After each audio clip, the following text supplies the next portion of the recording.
Hello, everyone. Thank you all for joining. Today, we are here with Kristin from Silversea. She is amazing sales director at Silversea, specialized in expedition cruises, and she is here to tell us about all about Antarctica, what to expect, and what Silversea has to offer service-wise when it comes to expedition cruising. Kristin, take it away. Perfect. Thank you so much, Ravi. Pleasure to be here. As you mentioned, I have the privilege of being the director of expedition sales at Silversea. Yourself, the owner of Hi5 Vacations Inc. Can you share just a little bit about yourself, your agency, all the fantastic places you can send people and future Sure. send people to Antarctica? Definitely. Many of you guys know my name is Ravi Vaghani. I'm owner of Hi5 Vacations. Been business since 10 years. We are one of the top producers with our host agency, Travel Planners International. We are a full service travel agency. So whatever is on your wish list, we can make it happen for you. And we have amazing clienteles who has been in supporting our business, and we are continue to growing, and we are also expanding our business into expedition cruising, and this is why we have partnered with Silverseas here. That's perfect. Thank you so much. And it's my pleasure to take our potential future guests through the beauty of this amazing place called Antarctica. Now, from a destination perspective, I know sometimes people think, oh my gosh, it's Antarctica. It's freezing there. I don't want to go. And what people don't necessarily realize is the temperatures are not too bad down in Antarctica when we are there. We are there during the Southern Hemisphere summer. So funny enough, I mean, me up in Toronto, Ravi, you in Chicago, we probably get colder temperatures in our winter than when our ships are down in Antarctica at the same time. So I feel like we're well prepared, for a destination like Antarctica. 32 degrees is the average temperature, give or take a few. So don't worry, it's not like the negative 40s and things like that that people assume that it is. Now, Antarctica really is a place, I mean, it's just like nowhere else on Earth, and it really captures that true spirit of adventure. And it's that opportunity to travel where very few have gone as well. Less than like 0.0012% of the population has been to this destination. So there really is something special and unique about having the opportunity to travel here. Of course, from just sort of a view, a perspective, it is incredible icescapes.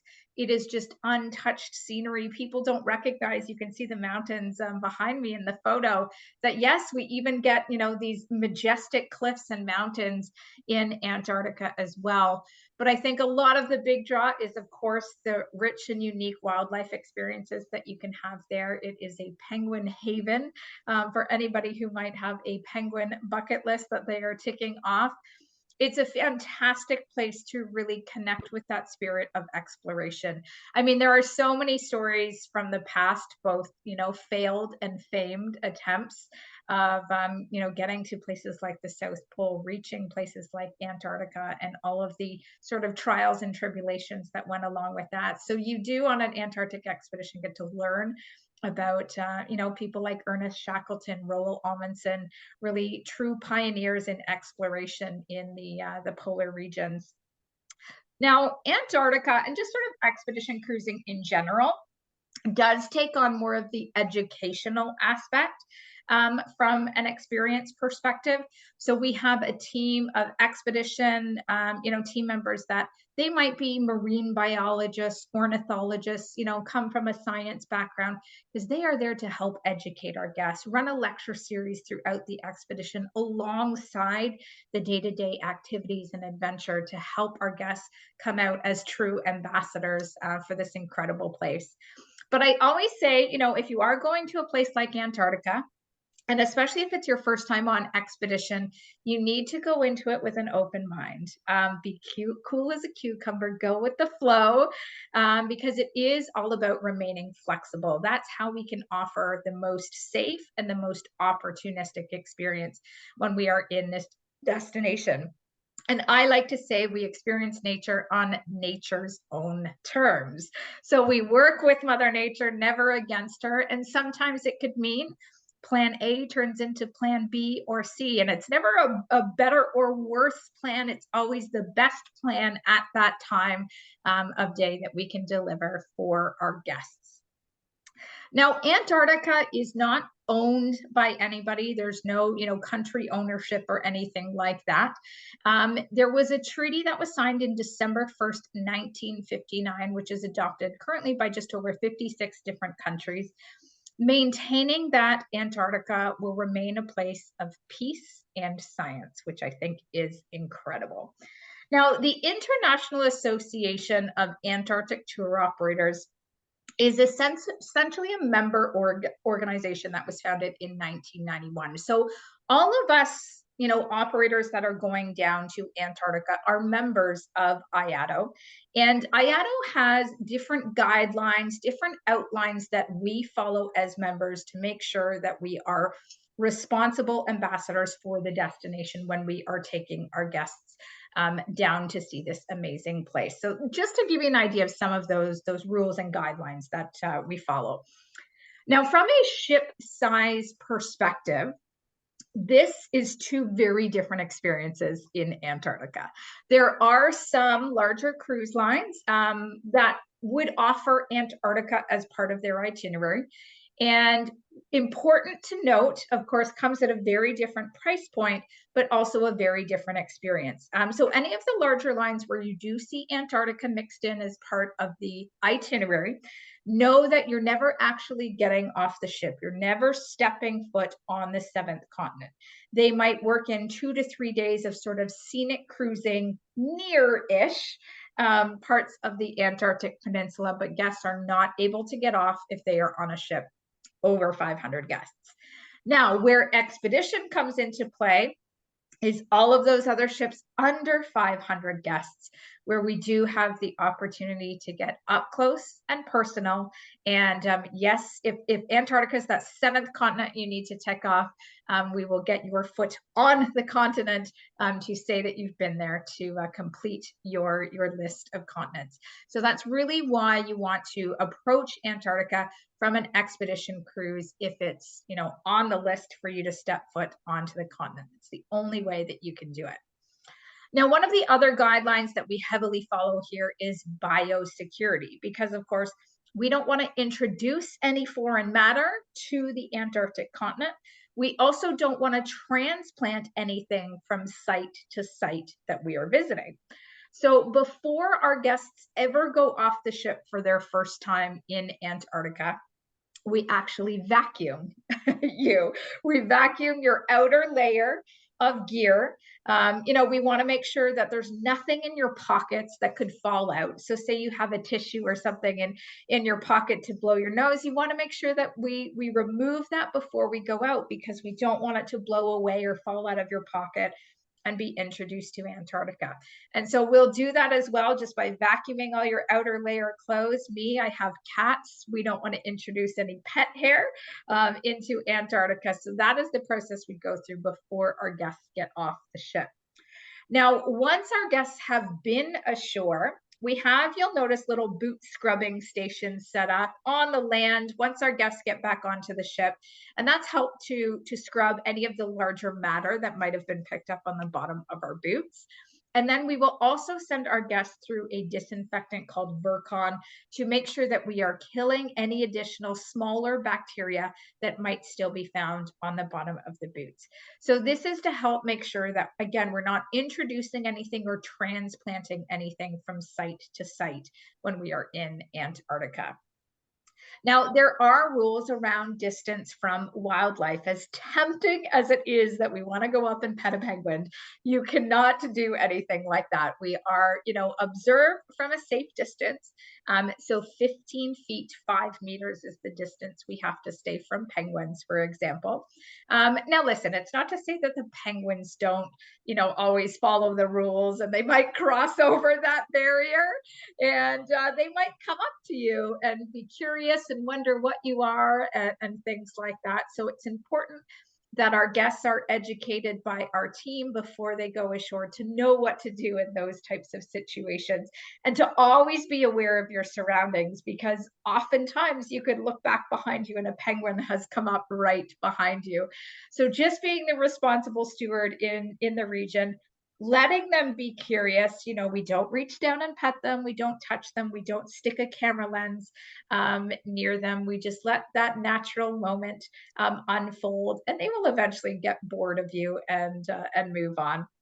But just making sure that we are being responsible on our end. Um, Interesting thing is, when penguins are, nesting, and they go down to the water to feed and then come back to the nest, they use the same pathway between the nest and the water all season long. And it ends up creating these little pathways that the penguins carve out between water and nest. And we call them penguin highways. And Oh, so when our guests go ashore, our expedition team will set up the landing site to make sure that we are not crossing the path of the penguin highway.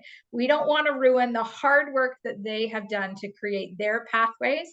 So we will, create our own little areas that we can safely walk and not interfere with the penguin highway traffic that they have created throughout the season.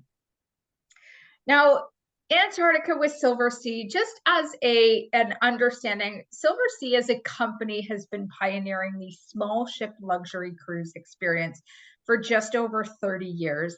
And we noticed in 2008 that there was a bit of a gap in the expedition cruising experience.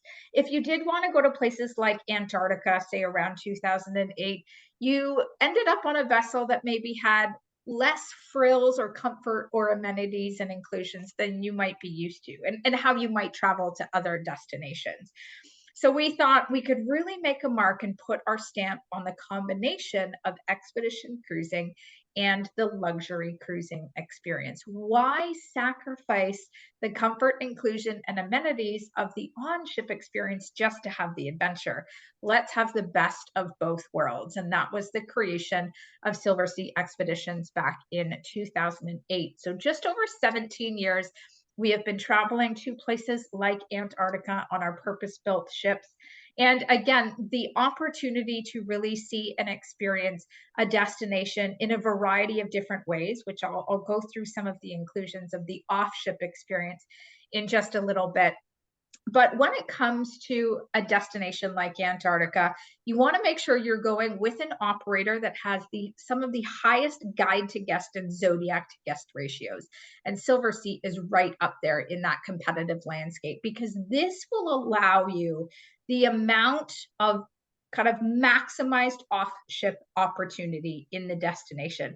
The most painful thing with some of the operators in Antarctica is the waiting period. If they don't have enough zodiacs to have all of their guests off the ship at the same time exploring, and then you're sitting on the ship waiting for your turn to go while the other half of the ship is out enjoying the destination, that's not what we want for the Silversea guests. We want all of our guests to maximize their time in destination.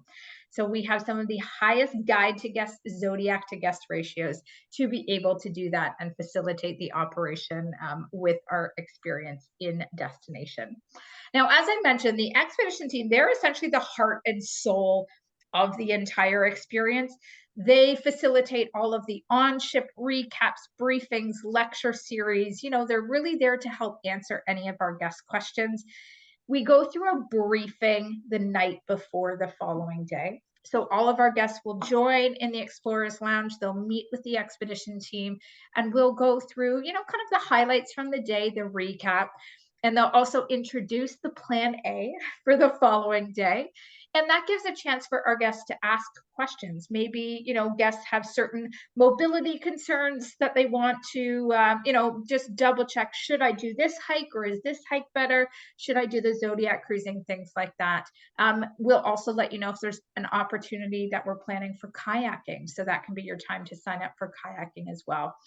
Now, before our guests ever go ashore, the expedition team does their own little kind of mini recon. They go ashore into the landing site for the day, and they set it up with different cones and flags and things like that to make sure that our guests are not, walking into a breeding area or disturbing any wildlife that might be there, making sure we're maintaining those safe distances. So they set everything up before they come back to the ship and start bringing our guests ashore as well.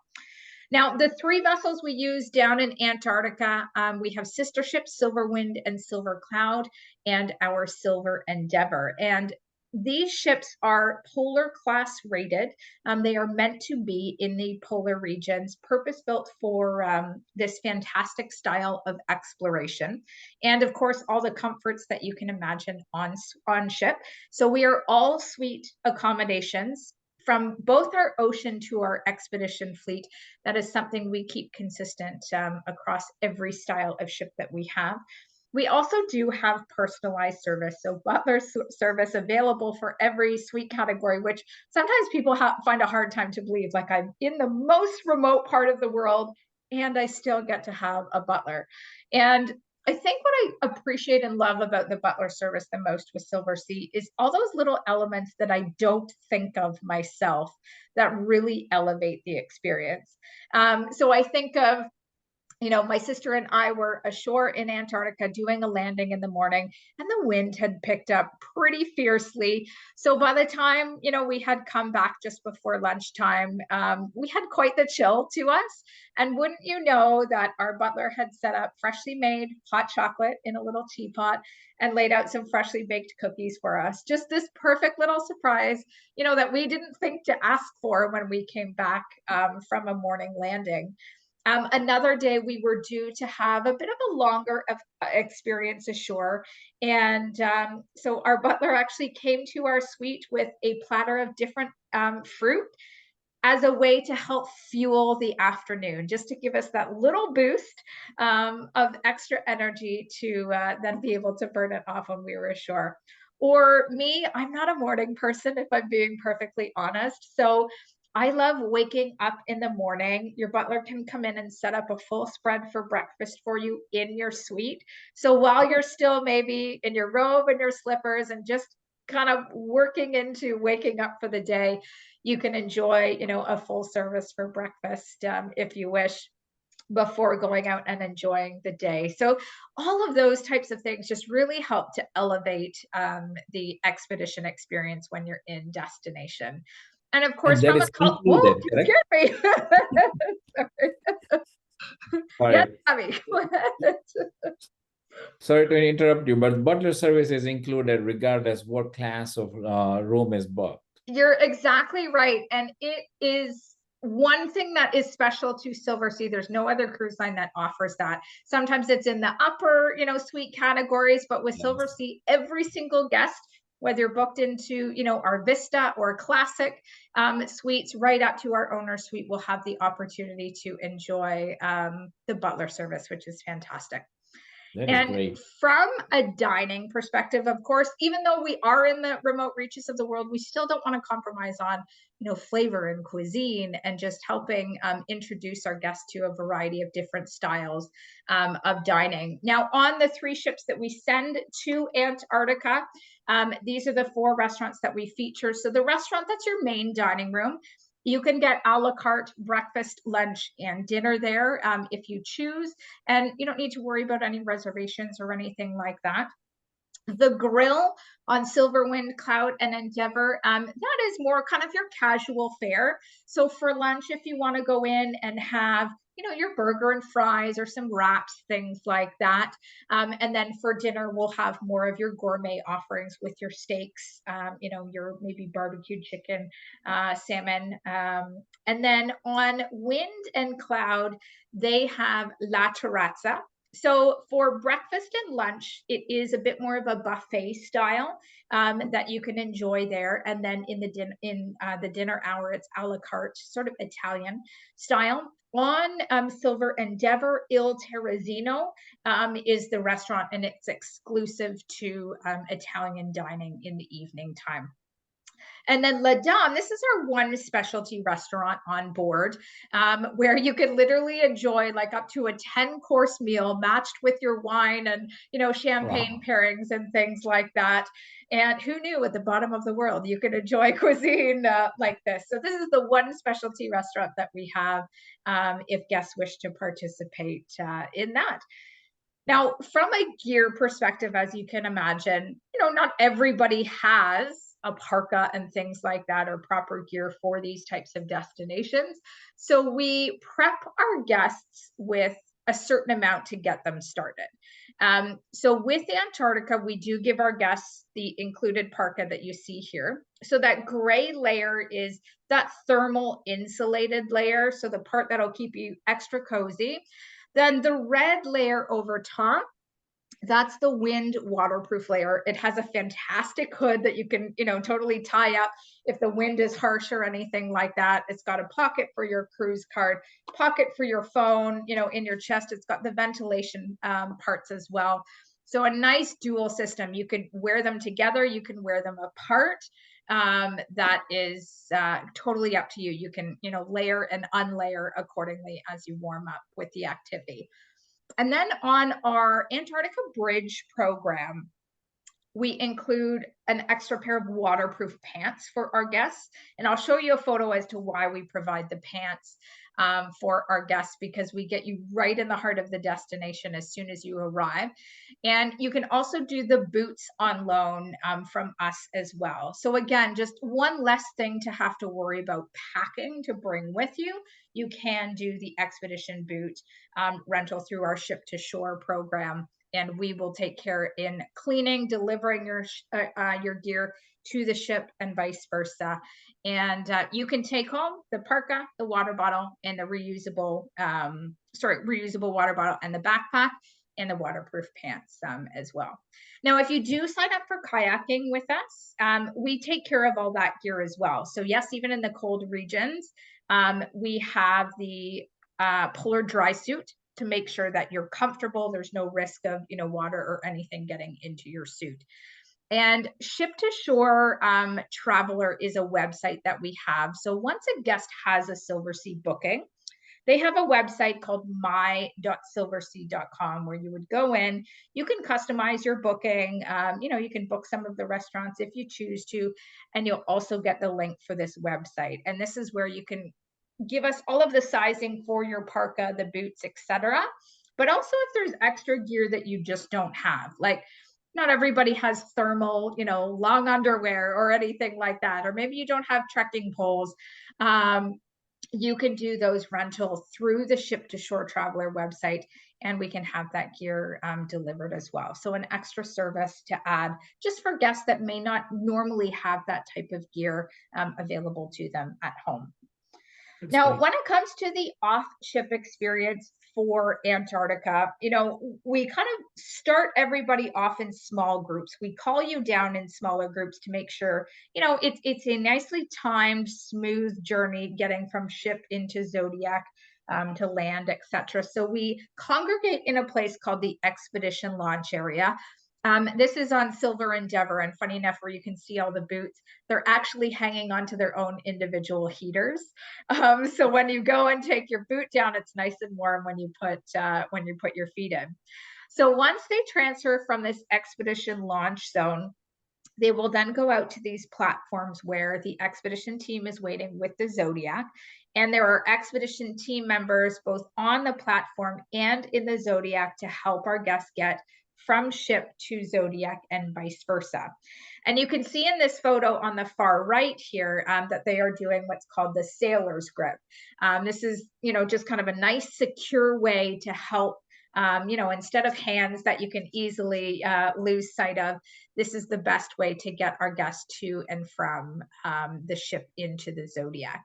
And then this is just a little video of what it can look like. Now, this is a very calm day in Antarctica, but this is what it can look like having a wet landing down in Antarctica, as guests are then, just kind of swinging their body and their legs over the side of the Zodiac to then walk themselves ashore. So you can understand, especially here, why the boots and waterproof pants are so important. If this were a rougher day or a windier day, we will definitely get some spray. So it's nice to be completely covered head to toe in the proper gear.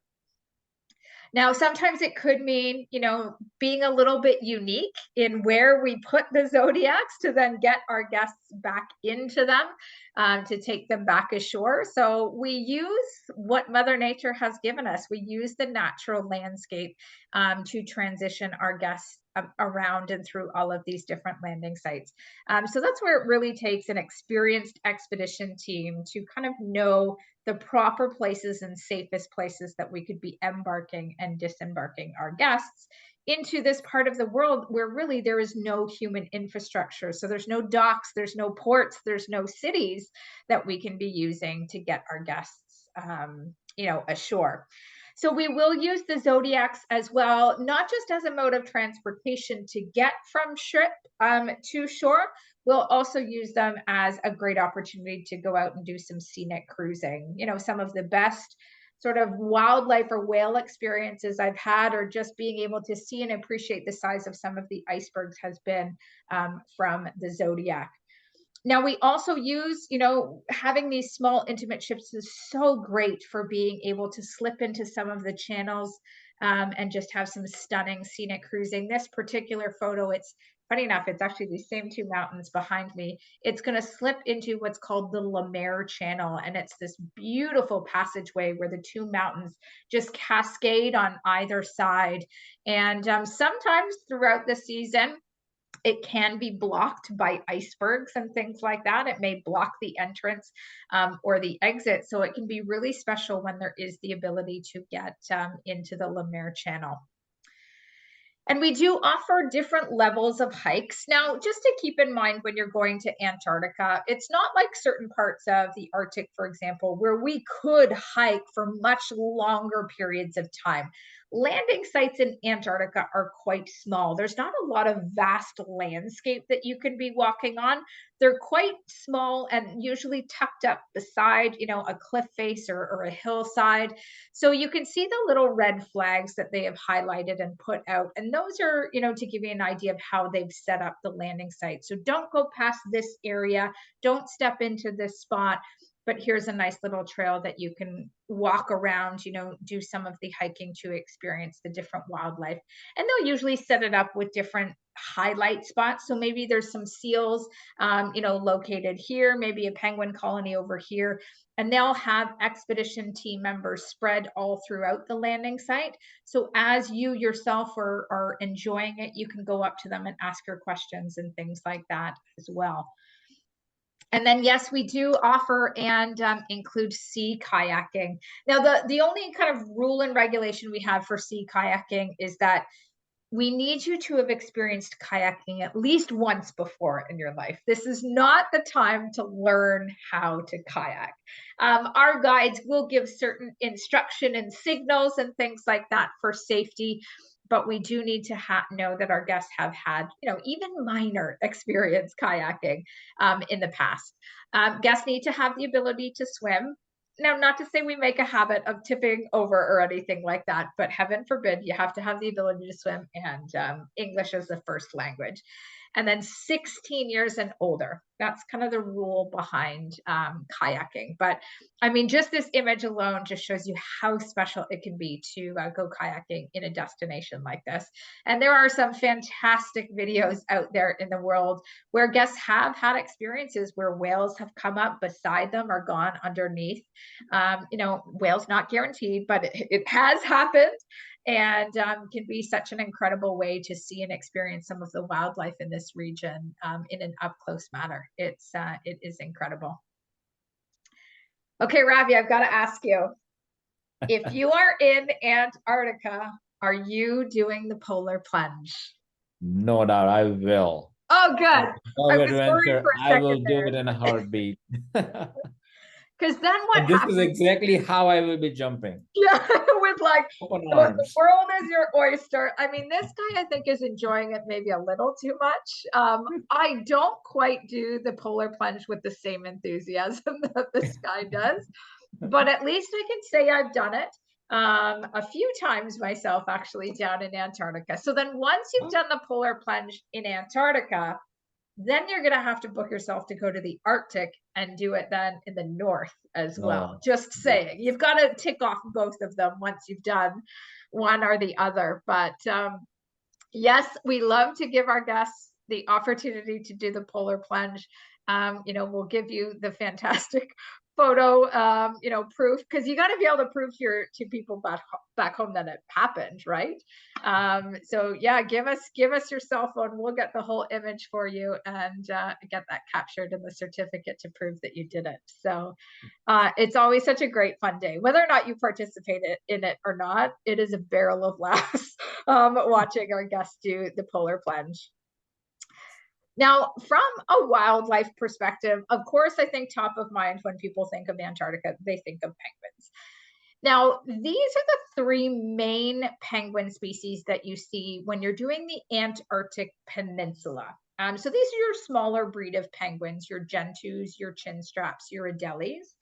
If you are going into some of our longer itineraries that would also include the Falkland Islands and South Georgia, that's where you will broaden your penguin bucket list, and you might get into, maybe even when you're in Chile along the Beagle Channel or into the Falklands to see the Magellanic penguins, southern rockhoppers, and then South Georgia is known for the king penguin, and these stand quite tall. They can get 3-4 feet tall, and they are there in the hundreds of thousands. And I'll show a photo of that in just a little bit. Now, from a bird life perspective, yes, there are other bird species outside of the penguins. There's a couple different skua and albatross that can be seen there, especially if you're on any of our itineraries that are sailing across the Drake Passage. The wandering albatross tends to love to follow the movement of the ship. So it can be some great opportunities for some photography. And then we do also have different species of petrel. Now, unfortunately, you can see, in the first photo, this skua has an egg. They are actually one of the predators for the penguins and for the penguin chicks, especially in the eggs before they've hatched. So, just as a caution, you do see and experience, the cycle of life down in Antarctica. It is the reality. It really makes you feel like you're in a Discovery Channel type of experience when you're down. Now, from a seal perspective, this isn't the be all end all. We get leopard seals. They are quite nasty and have teeth like you wouldn't believe. The Weddell seals, crab eater seals, fur seals, there's a number of different species we may encounter. Same with whales. Humpback, I think, in Orca are definitely the big highlight ones. It can be so incredible to see humpback up close. We do sometimes see minke whale, right whale, fin whale, again, a number of species. And in the seasonality, I'll show you kind of the peak time of when to go in order to enjoy more of the whale population. Now, the Antarctic season, we're there during the Southern Hemisphere summertime. So that's why your temperatures are quite a bit more temperate and you can actually get through it. They're not in the crazy negative cold temperatures or anything like that. Now, seasonality starts sort of end of October through to mid-March. And even within that span of time, there are different things that happen as kind of the why go early season, mid-season, or late season. So your early season temperatures might average 22 to 28. That would be, a wind chill day if we're really at the beginning of the season where you're in that lower end of things. We get up to about 16 hours of daylight, but what's so impressive at the early season is there's so much floating sea ice because we're just coming off of the winter season and so much fresh snow. Now, don't get me wrong, there's always ice and snow throughout the entire summer season. But because, the season is just opening up, we're just starting to come in with our ships. Everything just looks fresh and pristine. It's like a photographer's dream to go in the early season of Antarctica. Now, this is also the time you can actually follow the seasonality of Antarctica based on the penguin cycle for breeding and hatching their chicks. So early season, the penguins are coming ashore. They are, mastering their courtship rituals, building their nests, and laying their eggs. And what can be quite funny and cute at the same time is the penguins typically build their nests in the area where the sun has melted the most. They would rather build their nests on the rock, on the ground, rather than on snow and ice. So sometimes it could mean the sun is hitting the top of a cliff or a mountain first. That's the part that melts. And so the penguins, that's where these highways come into play. They build their nests at the part that's melted first and will create their little highways to get themselves to and from. And they tend to build their nests with pebbles and rocks and things like that. So you can see them go and collect a pebble, pick it up in their beak, and then walk over and drop it in your nest. And then they go away to go and get another one. But at the same time, a penguin from another nest has noticed that this penguin just dropped a pebble in his nest. He comes over and takes that same pebble and then puts it in his own nest. So it's amazing any of them ever get a nest built in a timely manner, because they're actively stealing stones and pebbles from each other, which is really I can literally picture that. yeah, exactly. Love it. So in the early season, we'll start to see some of the whale population returning to Antarctica. And if, again, you're doing one of the longer itineraries, that is where the elephant seals are going through their courting and mating rituals on South Georgia, and your fur seals mating in Antarctica, so on the peninsula. Now, once we get to mid-season, so consider this kind of late December, January timeframe. You can see your temperatures are warming up at this time of year. Your daylight expands as well. Now, because we're going through some of the melt, because the temperatures are warming up, it can be a great time for some of those glaciers to be calving. You know, when you hear the thunder strike and you see the ice fall out, we can experience more of that at this time of year.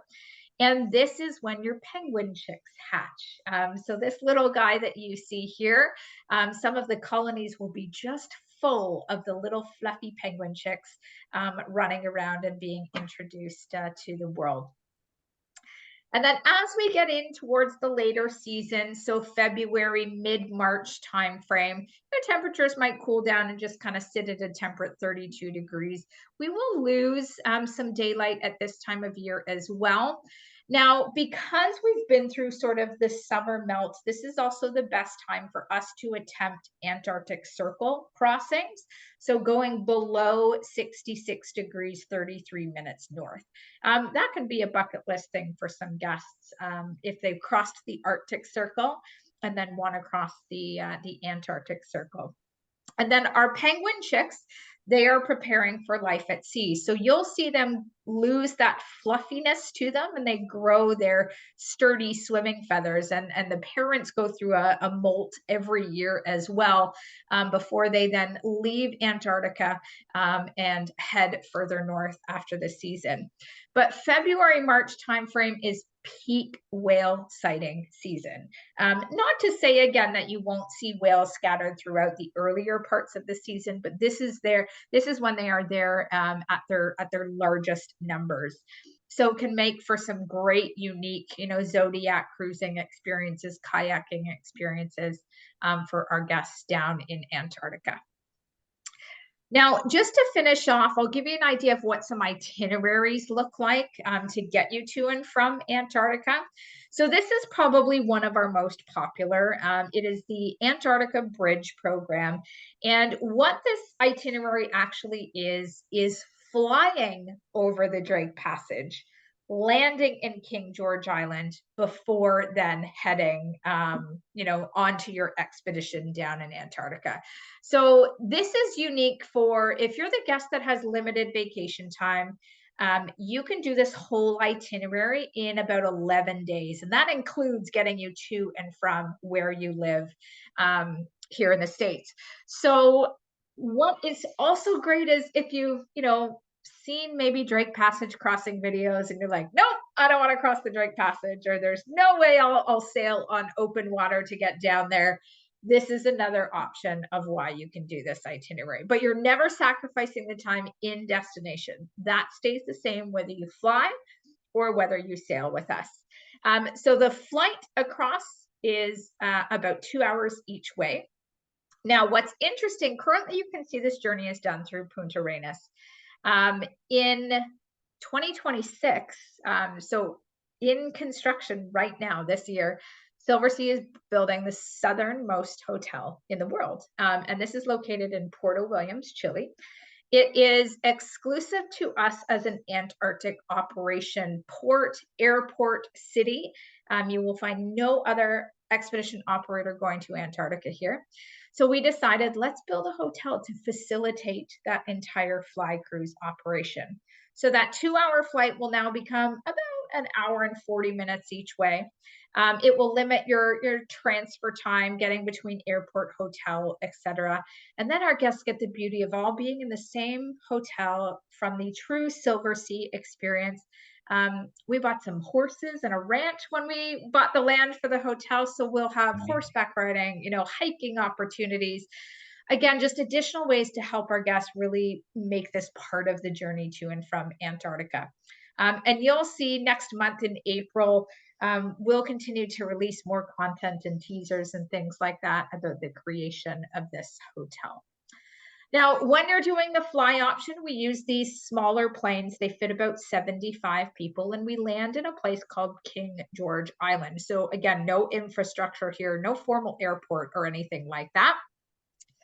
I had mentioned, I'll show you a photo about our guests walking off the plane in their gear. And this is a perfect example of that. They are head to toe in their Silversea provided parka, waterproof pants, and boots to make sure that they are ready for the experience that is ahead of them. And then we take them down to the shoreline where our expedition team is waiting with our Zodiacs with their life jackets to then transfer them to our vessel. Now, for the ever intrepid explorer, of course, we offer the option to sail across the Drake Passage. And as I mentioned, we're the exclusive operator out of Puerto Williams, Chile. And this really is, I think, I love the opportunity to sail because there's like a little badge of honor that you get because you've sailed the Drake Passage. But two, it's also a nice way to ease in and out of your expedition. There is pros to any way you choose to get down to Antarctica. But those 2 days on either end to get you to and from are great to get to know your ship, get to know your expedition team. On the back end of things, maybe you're like, whew, what a 6 days. I'm going to go to the spa and get a massage and treat myself. So there's those extra days to kind of ease yourself in and ease yourself out of the experience. Now, we do also offer this. This is a 10-day. We do also offer the 12-day. And the 12-day experience is where we're attempting to cross the Antarctic Circle. So if that is something that's on your bucket list, take the 12-day to do that. But this, for our sailing options, is our most popular for the guests that, this experience is 10 days plus an extra pre-night hotel at the beginning. So you can get this done in just under 2 weeks, about 13 days to do this type of experience. And then last but not least, some of our longer itineraries, they span 15 or 18 days and can be a combination of Antarctica and South Georgia or Antarctica, the Falklands and South Georgia. And again, we spoke about, the perk or the highlight of South Georgia in the penguin bucket list world is the king penguin. And that's because this is genuinely the type of experience that you can have at some of the different landing sites when we are in South Georgia. King penguins in the hundreds of thousands. And you can see the brown fluffy ones. Those are the king penguin chicks, if you can believe it. They stand almost just as tall as mom and dad, but they will eventually lose the brown fluff and have that beautiful kind of gray, silver, yellow, and black coat to them. But what's so unique about the king penguin is even in a sea of this many penguins, when mom and dad take to the water to get, feed and things like that, they can actually find their chick just by their unique call to each other in this group. So they come back ashore and, their little chick is calling out, and they'll be able to identify where within the colony their penguin chick is located. Really just spectacular, and just one of the many, many highlights that exist when going down to a place like Antarctica. Truly, truly a bucket list destination. And I think it's funny because people talk about, they think they'll go down to Antarctica once.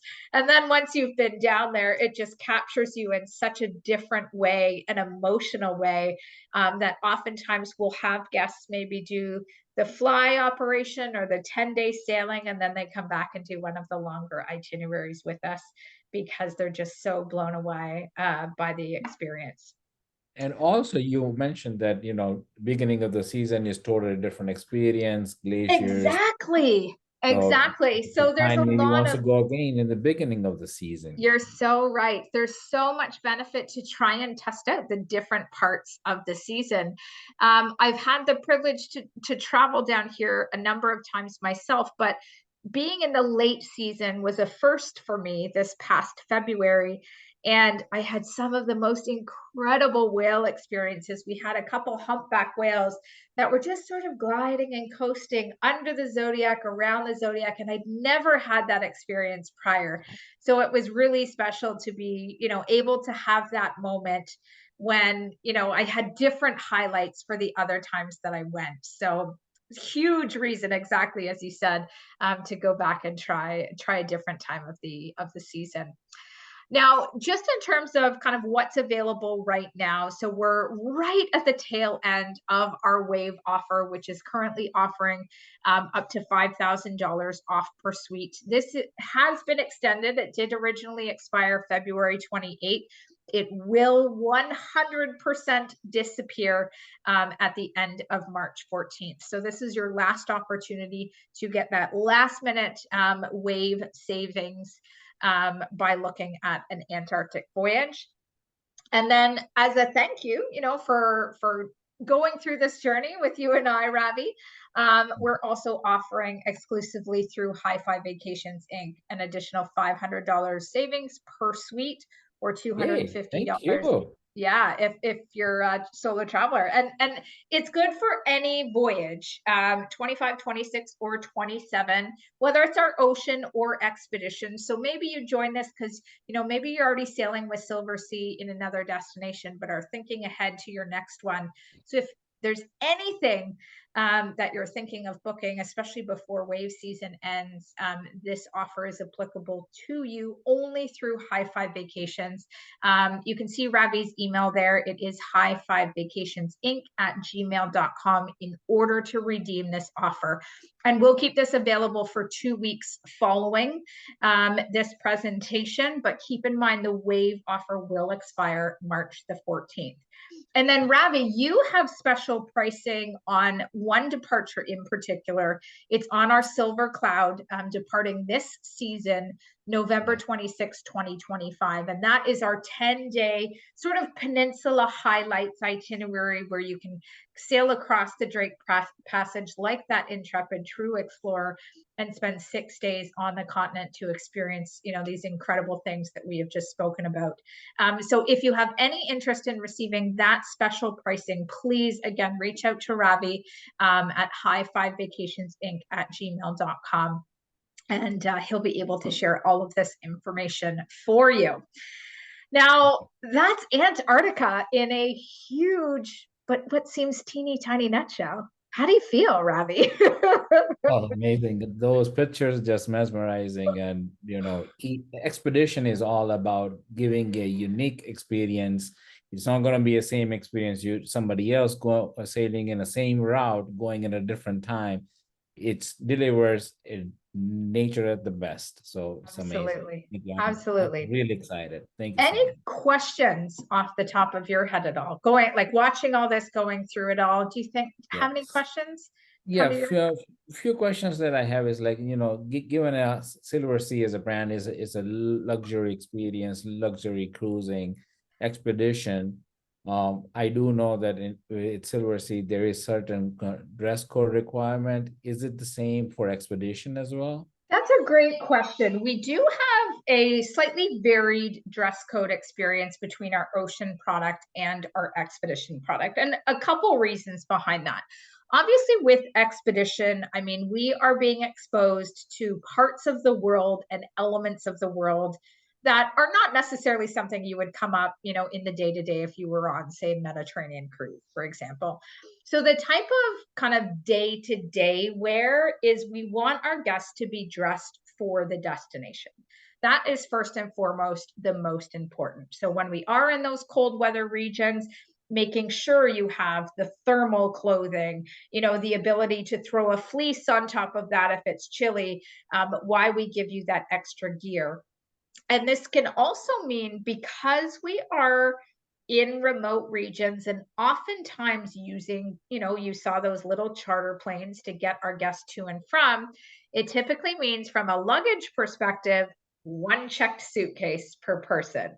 So nobody has time to be packing heels or suits or dresses or anything like that, because you're packing most of your clothing for the destination, making sure you're properly dressed for being out in the snow and ice, or being in, the hot weather, and having that breathable, wicking clothing and things like that. So that is key.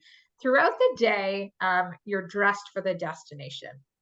In the evening time, our ask is essentially no jeans, no shorts, and no baseball caps in the main dining rooms in the evening time. Now, with that being said, the grill on the restaurants or in all the ships is casual. So wear the jeans, wear the shorts, wear the ball cap, completely fine. And we also do offer the 24/7 in-suite dining. So funny enough, on a couple of my expeditions, on the longer ones, sometimes you're just tuckered out and you're tired and you don't want to go to the dining room for dinner. So I've literally sat in my room in my robe and had in-suite dining, and the most comfortable thing was to be, just in the robe and slippers and things like that. So that's kind of the advice when it comes to dress code. Just the no jeans, no shorts, and ball cap in the main restaurant in the evening time, with the exception of the grill, of course, and some in-suite dining. Good to know. And since you mentioned one checked bag, another question comes in my mind is, what about laundry services on board? So we do have laundry included for some of our guests in certain suite categories, or if you're part of our Venetian Society membership, some of the tier levels do include laundry as well. Now, some of our ships do have self-serve laundry if you want to do it yourself. If you don't have the included laundry through our staff, you can send it down for a nominal fee to have it done for you as well. Again, one of the things that the butler can take care of for you. Now, one thing I wanted to mention, actually, that I didn't during the presentation, was oftentimes I get asked about age. Is there That a was my limit? next question. Yeah. Yes. Oh, good. We're on the same page. Yes. So from an age limit with Antarctica, we only have a lower age limit. There is no upper age limit. I can say genuinely, I have sailed with a 92-year-old in Antarctica named Nancy. That was her final continent she needed to tick off, and she was doing this trip with her daughter. But on the lower limit, the age is 5. So 5 and older. And that is to be able to physically be able to do the Zodiac operation. So we feel 5 years and older has the comprehension, the understanding, the ability to be getting safely in and out of a Zodiac. And that's great too, because especially around Christmas time, we do get a number of families on board our expeditions. So it can be great when the whole multi-gen family comes on board. It's, grandma, parents, kids, grandkids. So yeah, 5 is the only limit, which might seem young, but I have definitely seen some younger kids on board. And just to see the kids' reactions when they see the penguins and whales and things like that, it's such a great education to have up close and personal with our world. But For sure. For sure. I do have one final question. What about dietary needs? We have quite a few clients who are vegetarian. Yes. So getting something set up like that for special dietary needs, is there anything that clients needs to know about? Yeah, so dietary needs is something we can quite easily take care of. When our guests have a booking with us, I mentioned that my.silversea.com where they can actually log in and access their booking. During their guest information form. So this is where they would fill out, their passport details, any medications or things they might be on. There is also a section that they can fill out any dietary concerns. So if you're vegan, vegetarian, you need gluten-free, you need maybe you're celiac and need to just, kind of temper certain things or allergies or anything like that. We can take care of these through that guest information form. And the nice thing is to, when you're on these intimate small ships, it's not difficult at all to, oftentimes they'll in the Chronicle, which is kind of our daily newsletter, um, offer a meeting with the restaurant manager or one of the, sous chefs or something like that, that you can meet if there's any concerns you have with your dining. Just as a secondary check, they can offer to set up meetings for you as well at the start of the cruise, just to outline, kind of your dining options and preferences throughout. So yes, absolutely, we can take care of dining or dietary requests for anybody. That's no problem. Perfect. Thank you so much, Christine. I really appreciate that you taking our time. And we now are excited to get on board Silverseas and explore the amazing continent Antarctica. So thank you Thank so much. you so much for your time, Ravi. And for anybody who had the chance to watch this, I just wanted to put your email address back up here one more time. So if anybody is looking for more information, Ravi is your guy, Hi5 Vacations Inc @gmail.com. And he and I work very closely together. So if there's any questions that, we didn't answer during this presentation, please reach out to Ravi because he and I are just a quick phone call or email away from each other. And we want to make sure that we are, prepping your every question, desire, need for the planning of your next Antarctic expedition. And hopefully that's with Silversea. Yep. So thank you, Ravi. Thank you for Thank everybody you. who had the chance to watch this today. And we hope to see you on board in the not too distant future down in Antarctica on one of our ships. Wonderful. Thank you. Bye. Okay, thanks. Bye, everyone.